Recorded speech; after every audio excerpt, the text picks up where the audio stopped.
Cinema জগতের অনেক নামী মডেলের গোপন তথ্য এখন গোয়েন্দাদের হাতে। বনানীর 2 ছাত্রী ধর্ষণ মামলার অন্যতম আসামি নাইম আশরাফ রিমান্ডে গোয়েন্দাদের এসব মডেলদের চাঞ্চল্যকর তথ্য দিয়েছেন।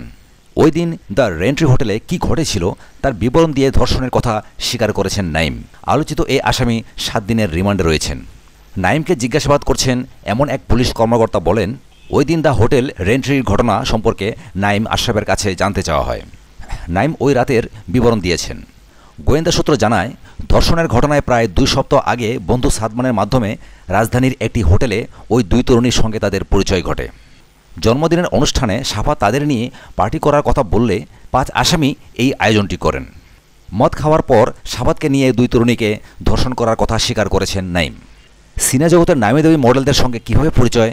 গোয়েন্দাদের এমন প্রশ্নে নাইম জানান, ইভেন্ট করতে গিয়েই তাদের সঙ্গে পরিচয় হয়।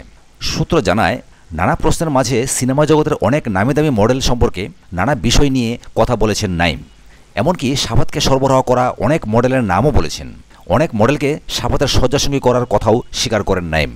7 দিনের রিমান্ডে প্রথম দিন শেষ হয়েছে। রিমান্ডের বাকি দিনে আরও চাঞ্চল্যকর অনেক তথ্য পাওয়া যাবে বলে মনে করা হচ্ছে। এছাড়াও আরও কিছু তথ্য পাওয়া গেছে, যেগুলো তদন্তের স্বার্থে এখনই প্রকাশ করা হচ্ছে না। জানা যায়, সিরাজগঞ্জের কাজীপুরে গ্রামের বাড়িতে নাইম আশরাফের নাম হালিম। ঢাকায় এসে নিজের নাম পাল্টে হন নাইম আশরাফ। এই নামে ইভেন্ট ম্যানেজমেন্ট প্রতিষ্ঠান খুলে ব্যবসা চালিয়ে আসছিলেন।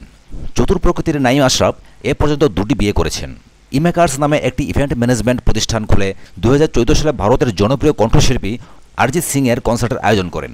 এছাড়া গত বছর ভারতের আরেক শিল্পী নেহা কাক্কারকে নিয়ে Neha Kakkar live in concert অনুষ্ঠানের আয়োজনও করেন নাইম আশরাফ। এসব অনুষ্ঠান আয়োজনের কারণে নাইম আশরাফের সঙ্গে গ্ল্যামার জগতের নায়িকা, গায়িকা, মডেল সহ অনেক প্রভাবশালী ব্যক্তির সখ্য গড়ে ওঠে। তাদের সঙ্গে মাঝে মধ্যেই সেলফি তুলে সামাজিক যোগাযোগ মাধ্যমে দিতেন নাইম আশরাফ। সাথে থাকার জন্য অসংখ্য ধন্যবাদ। পরবর্তী এক্সক্লুসিভ সংবাদের জন্য আমাদের চ্যানেলটিকে সাবস্ক্রাইব করবেন এই আশা রাখি। ধন্যবাদ।